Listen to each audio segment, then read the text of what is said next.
nuestra alma mater, la UNAM, maestro en Derecho Procesal Constitucional, al igual que un servidor por la Universidad Panamericana. Es secretario del tercer tribunal colegiado en materia administrativa del primer circuito.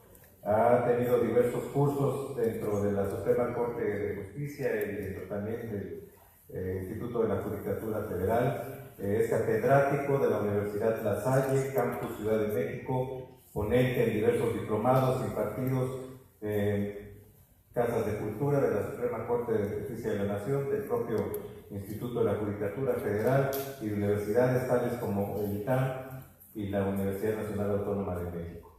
Démosle un fuerte aplauso a nuestro querido ponente. Adelante, por favor. Gracias.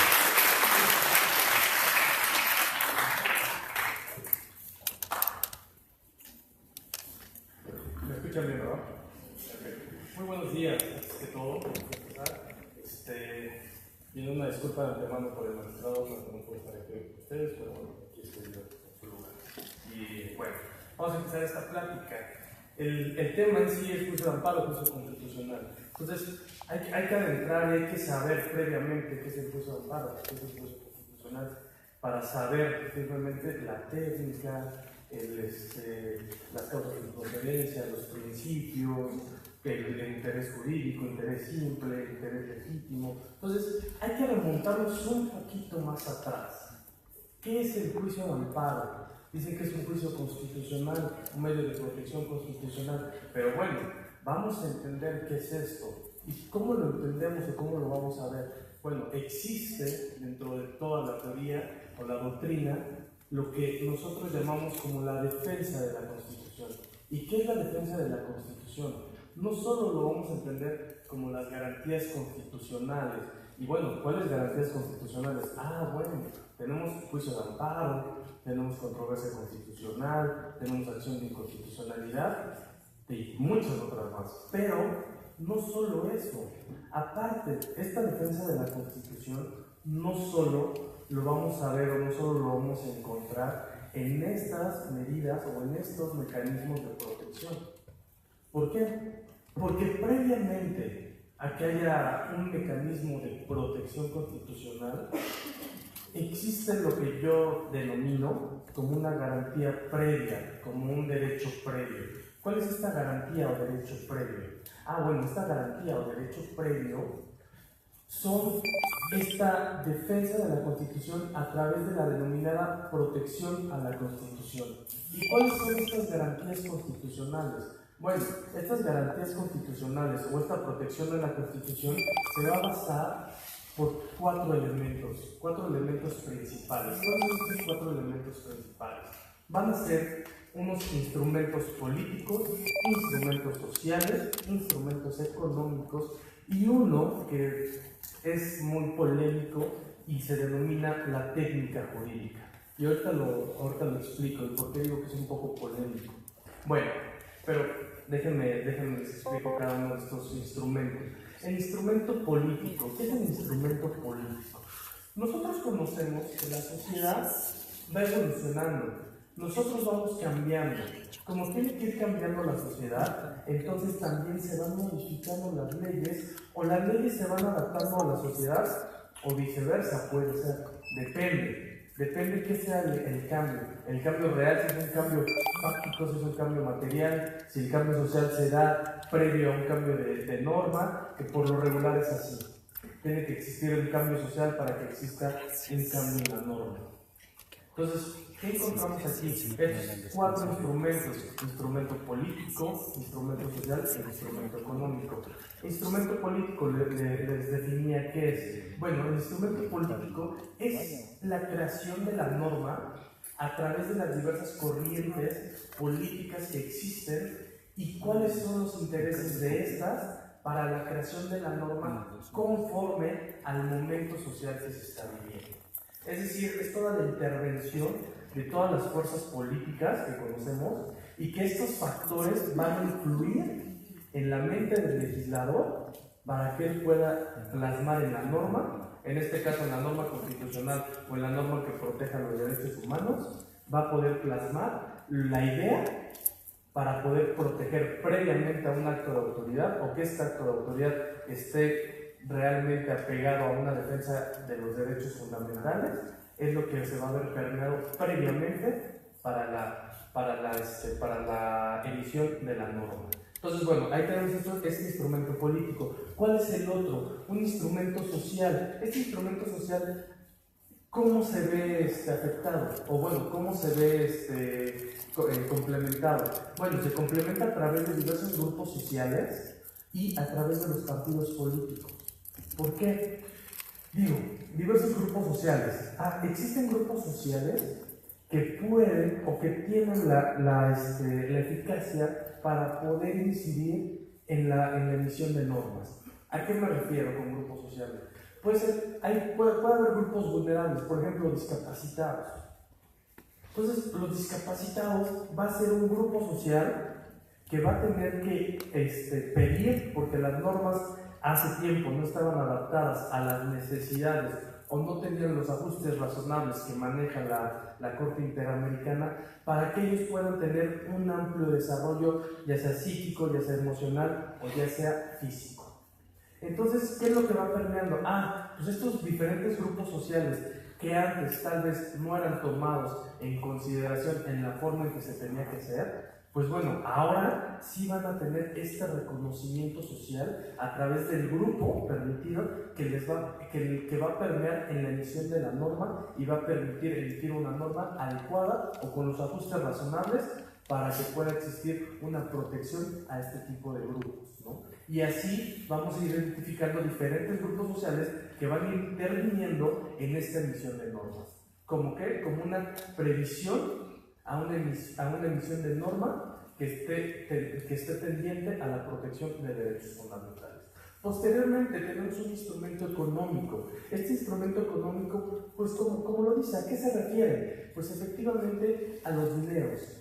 ¿Y cómo los dineros? Pues sí, al presupuesto que existe. ¿Para qué? Para que en este caso los legisladores puedan aportar a las causas que sean necesarias o conforme a la crisis social o a la necesidad social o en su caso a los cambios sociales que va sufriendo en este caso el territorio mexicano, se puedan ir adaptando las normas. Por ejemplo, una deducción anterior que ahorita no existe, que está proponiendo al IVA en las zonas fronterizas, o bueno, o algunos o algunos estímulos fiscales a diversas personas, ya sean morales o ya sean físicas.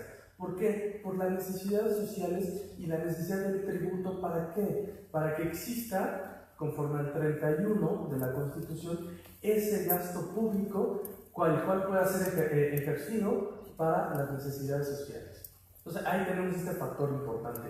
Y el último que les comentaba, la técnica jurídica. ¿Qué es la técnica jurídica o por qué puede ser un poco problemático? Porque la técnica jurídica se va a referir a la forma en que los juzgadores, impartidores de ley, operadores o cualquier persona dedicada al ámbito legal va a hacer la interpretación de la norma. Por ejemplo, a partir del año 2011, con las reformas constitucionales de amparo de derechos humanos, con el caso Radilla, y 2013, a partir de la ley vigente de amparo, y no solo eso, a partir de 2008, si nos vamos más atrás, y del año 94, con las reformas constitucionales que hubo en el 94, de desaparecer, de 21 ministros pasar a 11, de crear el Consejo de la Judicatura. En 2008, la reforma del sistema penal que entró 8 años después, 2016. Bueno, todas estas reformas han ido creando una diversa técnica para los operadores, para los juzgadores, de interpretar las normas. ¿A qué voy? Ahora el artículo primero, de manera expresa, junto con el artículo 133 de la Constitución, prevé una supremacía constitucional junto con una interpretación conforme y un principio pro persona. ¿Y esto a qué nos refiere? Que las resoluciones, cuando las emitan los juzgadores, tienen que estar atentos a que sea una mayor protección a los derechos fundamentales. Lo que antes ¿Se podría ver? Sí, de manera implícita estaba ahí, pero no lo teníamos de manera expresa. Bueno, y aparte cambia todo este panorama que teníamos de la interpretación constitucional y del sistema jurídico mexicano como lo conocíamos. ¿Por qué? Porque aparte antes teníamos un control concentrado, ahora tenemos un control mixto. Ya no solo estamos hablando de una inconstitucionalidad de normas a partir de órganos jurisdiccionales del Poder Judicial de la Federación, sino que ya hablamos ahora de un control difuso también, en el cual todos los juzgadores nacionales, sean del foro local, sean del foro federal, pueden aplicar normas. ¿Cómo va cambiando el contexto jurídico nacional y cómo esa técnica jurídica permite que vayan avanzando los criterios jurídicos en pro de qué? En pro de una protección a las personas. Eso es lo que se pretende. Y bueno, estos 4 elementos que yo les menciono y que yo les digo que son, yo lo veo así, no están definidas así, pero yo lo veo así como una garantía previa. ¿Por qué garantía previa? Insisto, porque gracias a estos 4 elementos, a estos 4 instrumentos, es que las normas, las leyes que se emitan, van a estar condicionadas o van a estar pendientes a una protección mayor, primero, ¿de qué? De derechos fundamentales. Y no solo de eso, a un ajuste racional, o racional, mejor dicho, de la necesidad social, del cambio social y del cambio jurídico. Entonces ahí podemos ver el primer momento de esta defensa a la Constitución.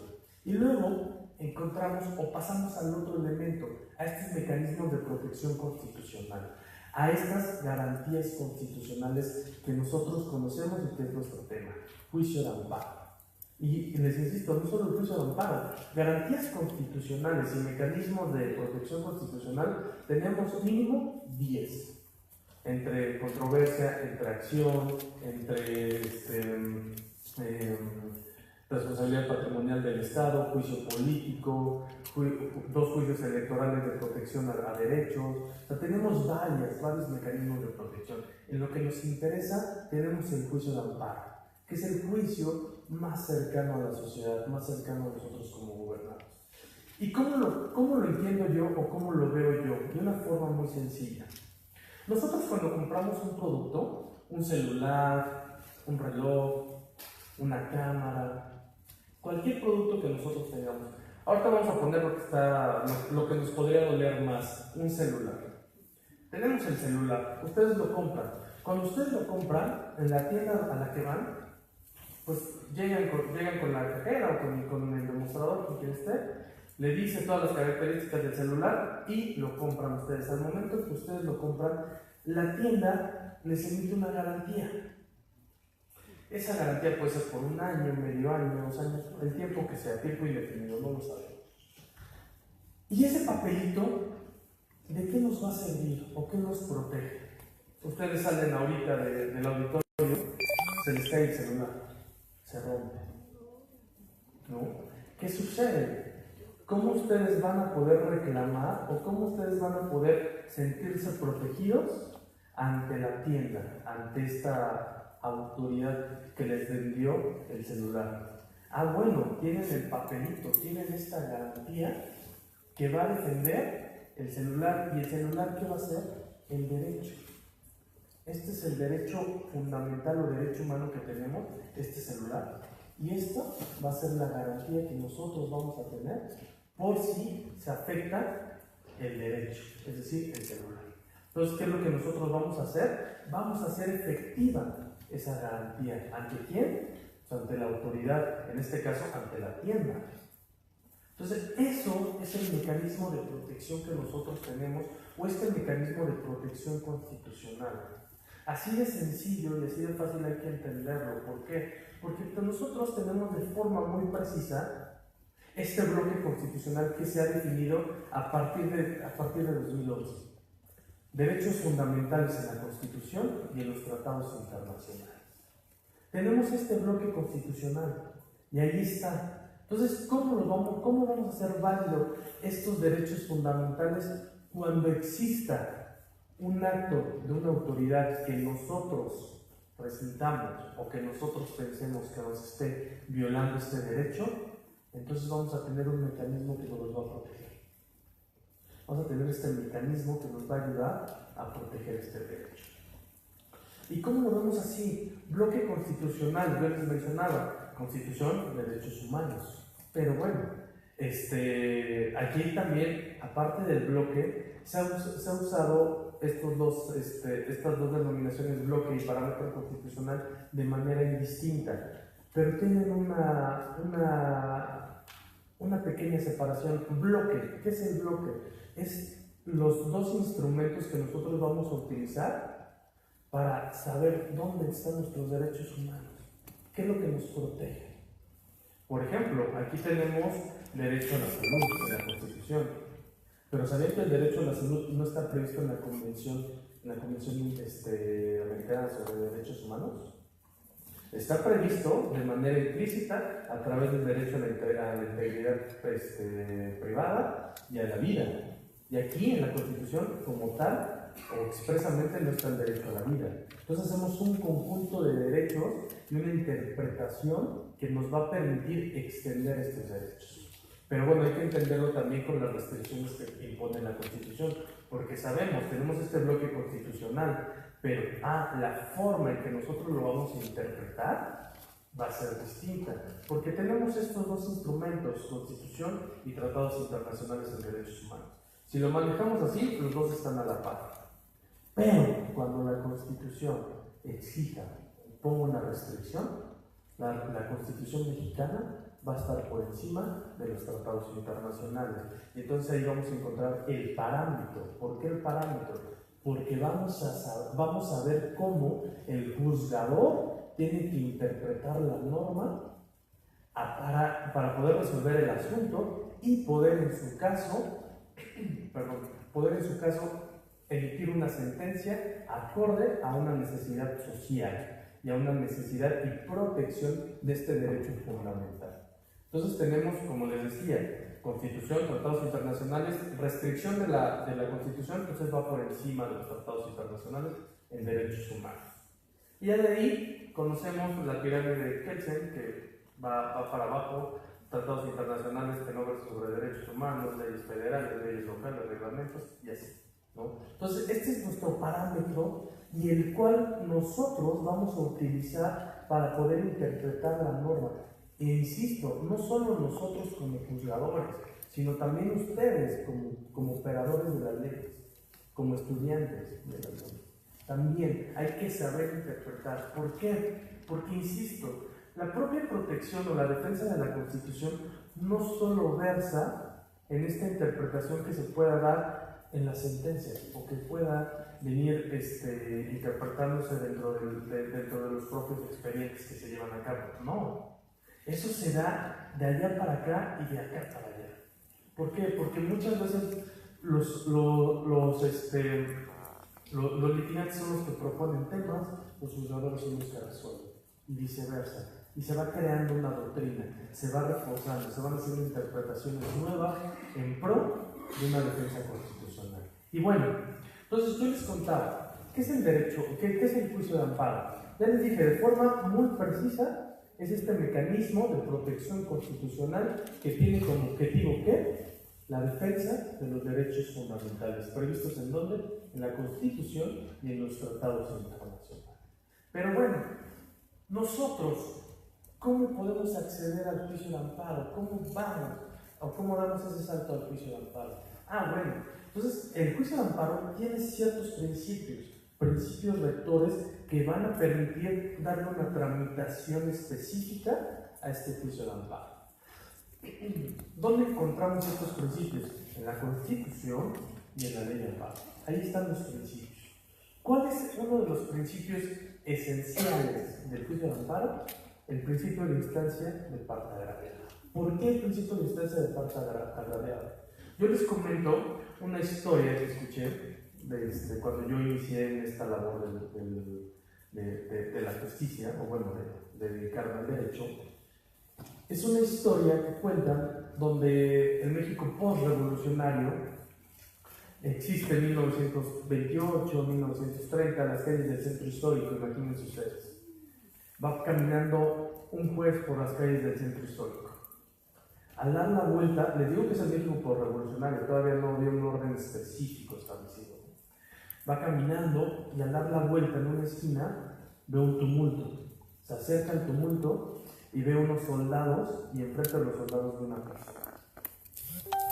Cuando ve a estos soldados, pues se acerca más para ver qué estaba pasando. Les pregunta a los soldados qué está pasando y uno de los soldados le contesta: vamos a ejecutar a esta persona. El juez se queda: ¿pero por qué la van a ejecutar? Porque son órdenes de nuestro general. Y dice: bueno, ¿y esa orden dónde está? No, son órdenes de nuestro general y nosotros hacemos lo que nos diga nuestro general. Dice: no, pero tiene que existir una orden por escrito, tiene que existir algo, ¿no? Para que ustedes puedan ejecutar a esta persona. Se acerca a la persona que va a ser ejecutada y dice: ¿cuál es el delito que se te acusa? ¿Por qué te van a ejecutar? Y dice: no sé. Entonces, en ese momento, le dice a la persona: yo soy juez de distrito y puedo en este momento concederte la suspensión de este acto. ¿Lo quieres? ¿Lo necesitas? No, pues sí, ¿no? Se acerca con los soldados, le dicen los soldados: en este momento yo suspendo el acto de ejecución a esta persona. Pero los soldados, utilizando el propio razonamiento de los jueces, le dicen: bueno, tiene que existir un orden por escrito, ¿no? El juez, buscando, encuentra una cajetilla de cigarros, en la cajetilla de cigarros escribe la orden y se las muestra: ahí está la orden y suspendo el acto. Pero ¿qué quiero llegar con esto? ¿O qué nos da esta historia, este pequeño relato? Dos cosas muy importantes. Primero, los operadores, los juzgadores no pueden ir por la calle buscando quién necesita un amparo, o irles preguntando: oye, ¿tú requieres un amparo? ¿A ti se te violó un derecho? ¿Qué está pasando? No pueden ir por la calle haciendo eso. ¿Qué se necesita? Primero, que la persona, la que está sufriendo una violación o la que cree que está sufriendo una transgresión a derechos humanos o a sus derechos humanos, vaya e inste al órgano jurisdiccional. Y ese derecho subjetivo público, ¿cómo lo conocemos? Como la acción.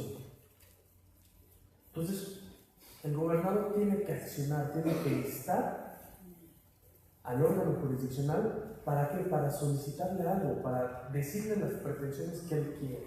Entonces, encontramos esta acción que va o que nos lleva a este primer principio del juicio de amparo. ¿Cuál es?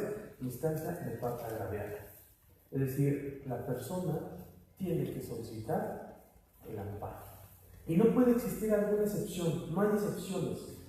¿Y a qué me refiero con que no hay excepciones? O sea, no puede existir de oficio un juzgador que inicie un juicio de amparo. Existen excepciones para que tal vez la persona no vaya por su propio derecho, vaya un representante, vaya un autorizado, o las excepciones de ley. Pero tiene que existir una acción previa para que exista un juicio. Y ahí lo tenemos, ahí encontramos este principio de instancia de parte agraviada. Luego vamos a encontrar otro principio que ha sufrido modificaciones en la técnica de su interpretación. Y este otro principio que encontramos es el principio de agravio personal y directo. Este principio de agravio personal y directo lo podemos ver de forma muy precisa antes y ahora también como era lo que nosotros conocemos como un interés jurídico. El interés jurídico para instar o para accionar el juicio de amparo. ¿A qué me refiero con esto? Tenemos un agravio personal y directo, sí. ¿A qué se refiere esto? Bueno, que exista un acto de autoridad o una omisión por parte de la autoridad que sea de forma directa y personal a un sujeto.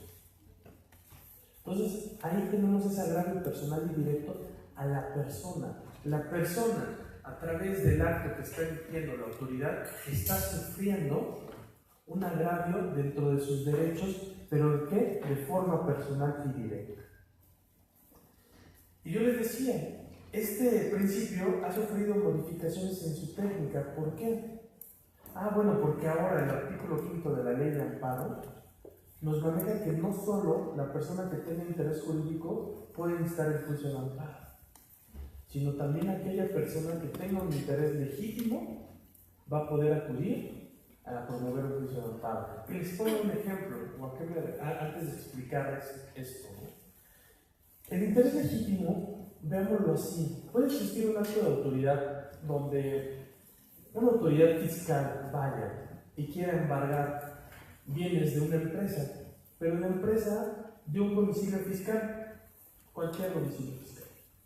Lo dio, pero resulta que la empresa no era su domicilio fiscal, no existía allí, no nada, era una empresa X, ¿no? O se había cambiado. Cuando llega la autoridad a querer embargar, se encuentra que es una persona física. Entonces va, dice, es la dirección, es todo, es el bien inmueble, yo tengo que embargar. Y ejecuta la orden de embargo. Embarga los bienes de la persona física que era propietaria y poseedora de ese bien inmueble. La propietaria dice, bueno, ¿y ahora qué hago? El acto no va dirigido a mí, pero pues me está afectando. Voy a promover un juicio de amparo. Promueve el juicio de amparo. Primero se le desecha, ¿por qué? Porque no tenía o no acreditó el interés jurídico. Pero bueno, cuando va a revisión, ¿qué determina el tribunal? El tribunal dice, no, espérate, es que efectivamente el acto no va dirigido de forma directa y personal a esta persona, tienes toda la razón, y no hay un interés jurídico, pero discúlpame, sí hay un interés legítimo. Porque si bien el acto de autoridad no está dirigido a la persona, sí le está causando una afectación, ya que el embargo viene de su propiedad. Y aunque el acto no va dirigido, sí tiene una afectación de forma indirecta a esta persona. Entonces, ¿cómo vamos a entender este interés legítimo? Va a ser esta afectación que vaya a tener cualquier persona por su especial posicionamiento ante la norma, ante la ley. Entonces, ese va a ser el interés legítimo que se amplía para poder promover el juicio de amparo, para ser más cercano a la sociedad. Luego, tenemos este principio de definitividad. ¿El principio de definitividad qué es? El principio de definitividad, fácilmente, ¿cómo lo vamos a encontrar? Bueno, pues lo vamos a definir de esta forma. Tienes que agotar todos los recursos previos que existan en las leyes ordinarias para poder acudir al juicio de amparo. ¿Por qué? Porque pueden existir que estos recursos, como lo conocemos, van a tener varias características, pero entre sus características van a tener unos objetivos. ¿Y estos objetivos cuáles son? Confirmar, revocar o modificar las resoluciones. Entonces, para que puedas acudir como última instancia al juicio de amparo, tienes que agotar todos estos recursos de forma previa. Y aquí quiero enfatizar también en algo muy preciso y regresar un poquito al interés jurídico. El interés legítimo que yo les estoy comentando únicamente existe en juicio de amparo indirecto. Porque si hablamos de juicio de amparo directo, que es la otra vía del juicio de amparo, únicamente puede ser promovido si tú acreditas un interés jurídico. ¿Por qué? Porque entendamos esta diferencia entre el juicio de amparo indirecto y el juicio de amparo indirecto. Muy sencilla. El juicio de amparo indirecto va a derivar de cualquier acto de autoridad. Pero el juicio de amparo directo va a originarse por la emisión de sentencias dentro de procedimientos jurisdiccionales. Entonces, solo los que hayan intervenido en ese procedimiento van a tener un interés jurídico para poder instar el juicio de amparo directo. Ahí encontramos esa precisión que hace la propia Constitución y la ley de amparo del juicio de que el interés jurídico únicamente prevalece en el amparo directo, ¿no? Bueno, entonces yo les seguía platicando de los principios rectores del juicio de amparo. El otro principio importante que vamos a encontrar dentro del juicio es el principio estricto de derecho.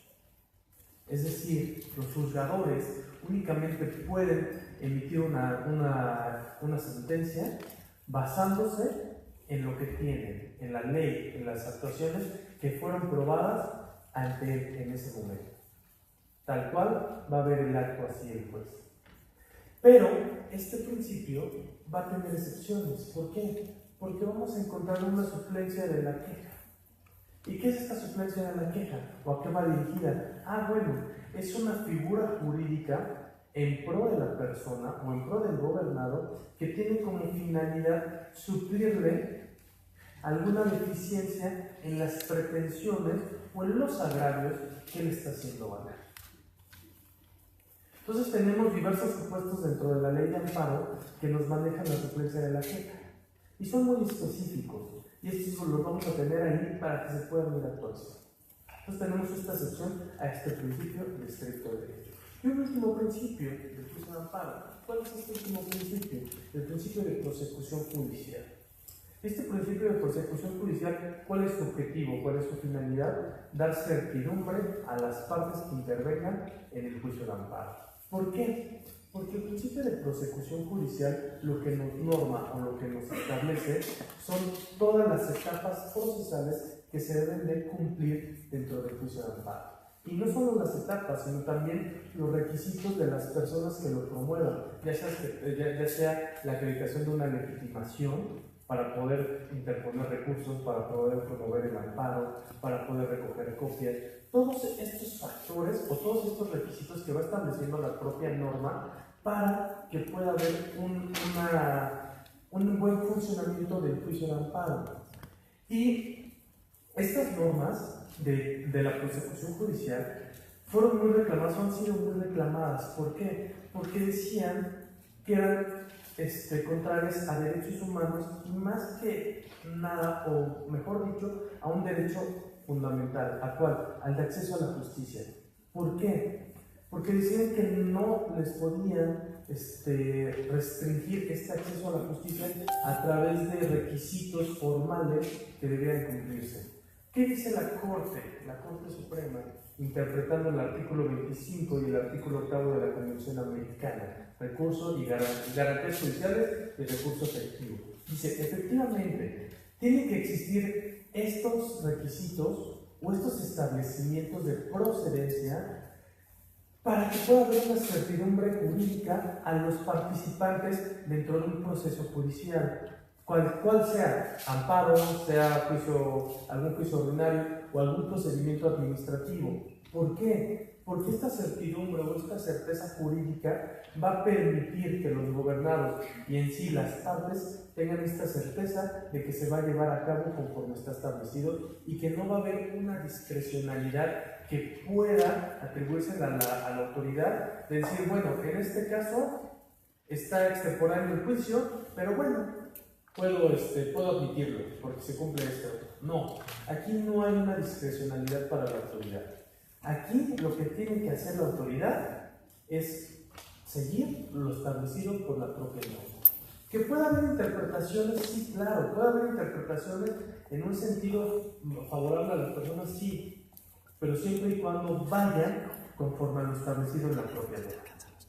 Entonces, este principio es de mucha trascendencia, de mayor relevancia dentro de la prosecución del juicio para que pueda haber una debida técnica jurídica en el desarrollo de esto.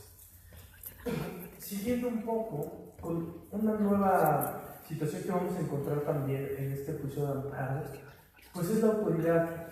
¿Y la autoridad en qué sentido? Cuando un particular puede ser autoridad dentro del juicio de amparo, o cuando un acto de un particular va a tener funciones de acto de autoridad. ¿Por qué? Porque estamos en este establecimiento de que efectivamente nosotros conocemos al amparo como un juicio contra el Estado, contra la administración pública, pero no es así, nada más. Ahora se abre esta instancia o se abre este mecanismo para que el gobernador pueda reclamar actos que hagan los particulares y que puedan sufrir una afectación en sus derechos fundamentales. Pero, ¿cuáles son los requisitos que impone la ley? Y si ustedes leen el artículo 5, fracción segunda, parte segunda de la ley de amparo, van a encontrar esos tres requisitos fundamentales. Primero, que haya una violación a derechos fundamentales. Segundo, que el acto sea semejante a un acto de autoridad, es decir, que sea unilateral, coercitivo, y aparte esta última, que es la más importante, que el particular haga funciones del Estado. ¿A qué se refiere con que el particular haga funciones del Estado? Que las actividades que realice este particular estén previamente establecidas en una norma general. ¿Y a qué me refiero? Es decir,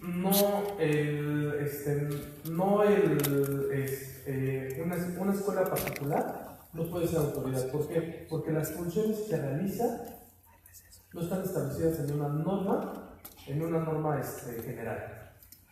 Son normas que ellos mismos crean o son reglamentos que ellos crean y bajo los parámetros que ellos se van a regir. Pero no hay funciones de particular que estén establecidos por la propia norma y que permitan que los actos que ellos realicen tengan una afectación que pueda asemejarse a un acto de autoridad. Entonces, esta es un parteaguas o una cuestión muy relevante. ¿Por qué? Porque ya nos permite abrir este panorama de juicio de amparo. ¿Para qué? Para no solo irse contra autoridades, o no solo promoverlo contra autoridades, sino también contra particulares. Aquí tenemos una nueva relevancia dentro de este juicio de amparo. Y bueno, no solo eso, que son temas importantes y temas específicos que nosotros podemos aquí analizar. ¿Por qué? Porque aparte son puntos que yo les estoy estableciendo y de forma muy general. Pero si nos vamos a lo específico, vamos a encontrar que existe un buen de interpretaciones y que son temas que no han sido definidos aún de forma muy precisa. ¿Por qué? Porque estos casos son muy particulares. Hay que ver el caso en concreto para establecer cuáles son las características que se están cumpliendo y si pueden tener estas semejanzas y pueden acudir o pueden estar dentro del parámetro de la norma. Luego, ¿qué más vamos a encontrar dentro del juicio de amparo de forma muy general y de forma muy específica? Pues bueno, el juicio de amparo, anteriormente nosotros lo conocíamos como una reintegración al estado de las cosas como se encontraba. Y así lo teníamos previsto. Pero ¿qué pasa? A partir de este nuevo panorama constitucional o de esta nueva interpretación de la norma, ya la reintegración o el fin último del amparo, que era reintegrar las cosas al estado en que se encontraba o restablecerlas, ahora no. Ahora lo que se trata es de perseguir una reparación integral en la violación cometida. ¿Y a qué me refiero con esto? Y antes de decírselo, les voy a mencionar dos casos muy precisos. Uno fue resuelto por la Suprema Corte y lo denominó Pabellón 13. Este asunto de Pabellón 13 se trata de 3 personas que estaban enfermas de SIDA o tenían el virus del VIH. Estas personas acudían al Centro de Respiración de Especialidades Respiratorias, el INER, Instituto Nacional de Especialidad Respiratoria. Acudían ahí, ¿por qué? Porque se supone que ese instituto debía de tener un pabellón específico para la atención a estos enfermos o que tuvieran esta enfermedad. Resulta que el instituto no tenía el pabellón ni tenía el área específica para la atención a estos enfermos. ¿Qué hacen estas personas? Primero, acuden al juicio de amparo. Y vamos aquí, no acuden al juicio de amparo a través de un interés jurídico, acuden a través de un interés legítimo, que eso también es muy importante. ¿Por qué? Porque no reclaman como tal un acto o una omisión hacia esa persona, reclaman un acto que emitió una autoridad donde le dio un presupuesto al Instituto Nacional para la construcción de este pabellón, que nunca fue construido, o bueno, no había sido construido en ese momento. ¿Qué es lo que hacen ellos? Reclaman ese acto, esa omisión de la autoridad, pero como no había una afectación directa a ellos, bueno, entonces tenían un interés. Se sigue el procedimiento, se sigue el juicio. En primera instancia se la niegan, en segunda instancia confirman la negativa y se va a la Suprema Corte. La Suprema Corte, ¿qué dice? Bueno, haciendo una interpretación real y materialmente que se pueda cumplimentar, que eso es lo más importante también, Dicen, bueno, ellos son enfermos que por sus condiciones necesitan tener un área restringida y específica en donde puedan ser atendidos, dado que como es un instituto de especialidades respiratorias, pueden, por alguna transmisión, adquirir un virus que, dadas sus condiciones, se le complique a ellos la enfermedad. Entonces, por eso tienen que tener en pro o en defensa del derecho a la salud un área específica. El gobierno asignó presupuesto para esa área específica. No se cumplió. ¿Qué es lo que dice la Corte? La Corte concede el amparo a estas 3 personas para que el INER, y le da 2 efectos importantes. Primero dice, bueno, si tienes la posibilidad, construye el área específica para que puedas atender a los enfermos de VIH. O bueno, los que tengan el virus VIH. Pero, si no se puede construir un área específica, vas a tener que acondicionar un pabellón de los que tienes para la atención a estos enfermos. Y este pabellón tiene que cumplir con ciertas características, ciertas especificaciones. Entonces, ¿qué es lo que se pretende aquí? Pues lo que se pretende con este tipo de sentencias es hacer una reparación integral de la persona. O sea, no solo ver el caso concreto o el caso específico, sino acudir a esta reparación integral y lo más importante, que el cumplimiento pueda ser real y se pueda materializar. Porque imagínense, en un caso contrario, donde se pida la construcción de un hospital para enfermos de VIH, ¿qué tan real o qué tan cercano podría ser? También hay que analizar esa situación. O sea, ¿si es viable? Sí, claro que es viable. ¿Es materialmente viable en una cercanía temporal próxima? No. Entonces hay que ver la realidad concreta y la especificación con la que se puede llevar a cabo el cumplimiento, porque ese es el fin, el tratar de reparar esa violación. Les pongo el otro ejemplo de una sentencia que a mí me gusta mucho. Es una sentencia de un indigente donde la sentencia o los efectos de la sentencia son muy precisos y son buenos, sin embargo no se pudo llevar a cabo. ¿Por qué? Les marco los antecedentes de forma muy precisa. Era un indigente que vivía en las afueras del Metro Copilco. No sé si han escuchado este caso, pero bueno, vivía en las afueras del Metro Copilco, el indigente, pues promueven el amparo a nombre del indigente. En el juicio de amparo queda en el juzgado primero de distrito en esta ciudad. La juez primero sobreseó por muchos actos porque ahí lo que se reclamaba eran omisiones por parte del Estado que no se acreditaban. Eso fue una inexistencia de actos, pero específicamente se acreditó un acto. Este acto que se acreditó omisivo fue que la delegación no realizó el programa. Era un programa invernal para los indigentes que tenía que ir, la delegación tenía que salir a las calles y recoger indigentes y llevarlos al DIF o llevarlos a algún albergue para que tuvieran ahí la protección. Entonces, ¿qué es lo que hace la juez? ¿O cuáles son los efectos que dice la juez? Se acredita la omisión por parte de la delegación y por parte del jefe de gobierno en ese entonces. Y dicen, bueno, los efectos ¿cuáles son? Que tú vayas por el indigente y lo lleves a un refugio o al DIF y que primero le proporciones, lo ayudes a que se bañe. Le tienes que hacer exámenes para ver cómo está su salud. Aparte le tienes que ayudar a hacer trámites para que pueda darse los papeles y tener un derecho a la personalidad o un derecho al nombre, porque no tenía ni acta de nacimiento. Tienes que ayudarlo, si él así lo quiere, a que se inscriba ya sea al IMSS, al Seguro Popular o al ISSSTE, conforme lo que le corresponda, y pueda tener una seguridad social. Y en su caso, tienes que ayudarlo, y el derecho a la vivienda que también reclamaba se cumplía con el refugio que le estaban dando. Cuando van a cumplimentar esta sentencia la delegación o la delegación del DIF, llega al lugar con el indigente. Cuando le dicen, oye, venimos para llevarte a este refugio o al DIF, el indigente lo que hace es negarse y corre. Se va. Y bueno, esa sentencia no se pudo llevar a cabo, no se pudo cumplimentar. Y no por una cuestión jurídica, sino por una cuestión material o de hecho. Allí encontramos. El efecto del amparo es muy preciso, muy simple y busca una reparación. Esta reparación integral a esta violación a derechos que había sufrido. Sin embargo, aquí no se pudo llevar a cabo, no se pudo materializar. Entonces, ¿qué es lo que sucede en estos casos?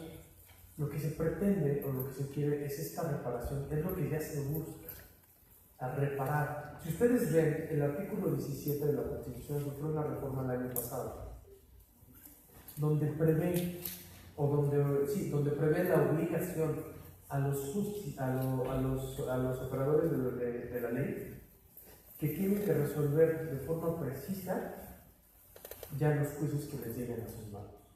No tiene que existir un rebote, no tiene que existir un juicio para efectos o una nulidad para efectos o cualquiera, o sea, ya no. Tiene que resolverse el fondo. ¿Por qué? Porque se busca resolver esta pretensión principal que se vio afectada por el acto de la autoridad. Eso es lo que se está pretendiendo. Y esta obligación de reparación se entiende a partir de la reforma de 2011 y a partir de la ley de amparo vigente, pero esta observación general viene a partir del Comité de Derechos Humanos de la ONU, donde dice, vas a tener que buscar la reparación, y esta reparación es integral en el hecho de que tú tienes que buscar la no repetición del acto, la reintegración, una indemnización monetaria, garantizable, en pocas palabras, la no repetición de esta actuación. Entonces, ese es el factor principal que ahora se busca con esta nueva técnica dentro del orden jurídico nacional. Y esta nueva técnica me refiero a la protección sobre derechos humanos. Y finalizando esta charla, esta pequeña plática, lo que yo puedo comentar aquí sobre este juicio de amparo, este juicio constitucional, es lo que yo les decía al principio. Y quiero que se lo lleven. Vean el juicio de amparo como este mecanismo de fácil acceso para que ustedes puedan proteger este derecho que fue violado. Entonces, véanlo de esa forma como yo se los explicaba, esa garantía y ese producto que ustedes compran.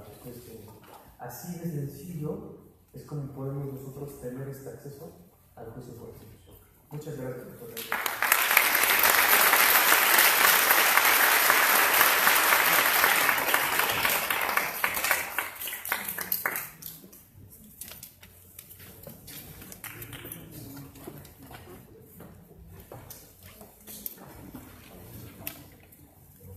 Gracias por escuchar la ponencia del querido amigo maestro Francisco Aja García.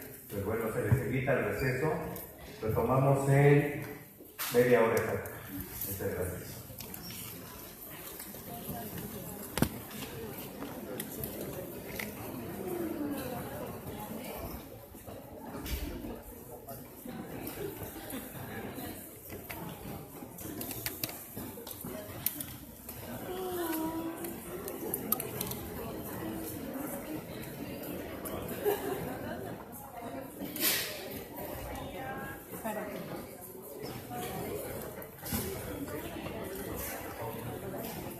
Claro.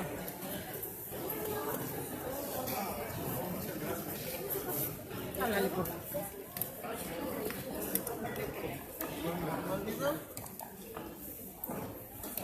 Maestro, ahí está muy bien, maestro. Déjeme cierro un poquito. Sí, gracias, qué amable.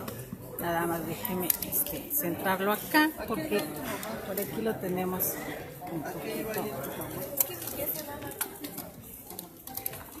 Perdón, para cerrar un poquito aquí la toma. Okay. Queridos amigos, ya estamos cerrando la segunda ponencia. Maestro Francisco Aja García, diferentes vertientes sobre el juicio de amparo, muy interesantes, excelente ponencia. Tenemos varios de abogados de toda Latinoamérica conectados con nosotros en un programa que estamos en vivo, pero va a quedar grabado. ¿Con qué cerramos? ¿Qué colofón le metemos aquí? Podría poner, claro que sí.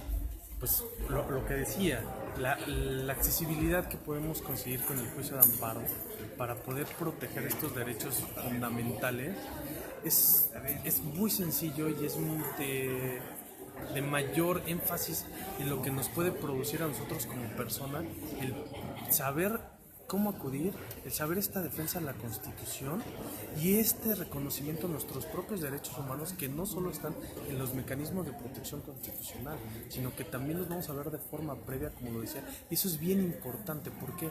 Porque vamos a atender a esta sociedad cambiante y a esta nueva interpretación sobre los derechos que vamos a ir adquiriendo y que nos va a permitir tener estos mecanismos para poder estar con nosotros y ahora sí que poder abrazarlos, poder estar aquí.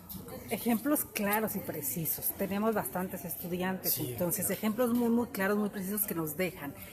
¿Qué más nos puede dejar? Digo, las leyes son diferentes en todos los países Sí, de por Latinoamérica, supuesto, claro. pero en ciertas formas también somos iguales. ¿Qué nos puede compartir ya para cerrar? Para cerrar, efectivamente, conforme las legislaciones, lo que siempre vamos a entender aquí y que esto nos protege de forma internacional es este derecho humano, estos derechos humanos y este derecho específico al acceso a la justicia. El que viene de la ONU, que abarca todo. Efectivamente, esta reparación. Y esto que nosotros vamos a conseguir, ya sea aquí en el juicio de amparo o en los juicios que tengan similares condiciones, este juicio de amparo en las diferentes legislaciones, y que vamos a tener esta reparación integral o vamos a buscar esta reparación integral de nuestra pretensión.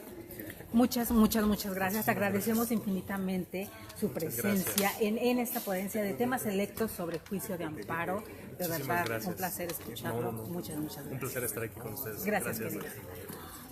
Hasta luego. Pues queridos amigos, de esta forma terminamos la segunda ponencia con el maestro Francisco Aja García, que como vieron nos dio diferentes vertientes sobre el juicio de amparo. Los invitamos, vamos a hacer un pequeño receso, ahorita regresamos para continuar en vivo con ustedes. Muchas gracias a todos los que estuvieron conectados, a nombre, como siempre lo decimos, del doctor Jorge Ricardo García Villalobos Haddad, a nombre del Consejo Nacional de la Abogacía, a nombre de los amigos de la Facultad de Derecho de la UNAM y de la Academia de Pericial Judicial. Agradecemos su atención en este momento. Regresamos en media hora. Gracias.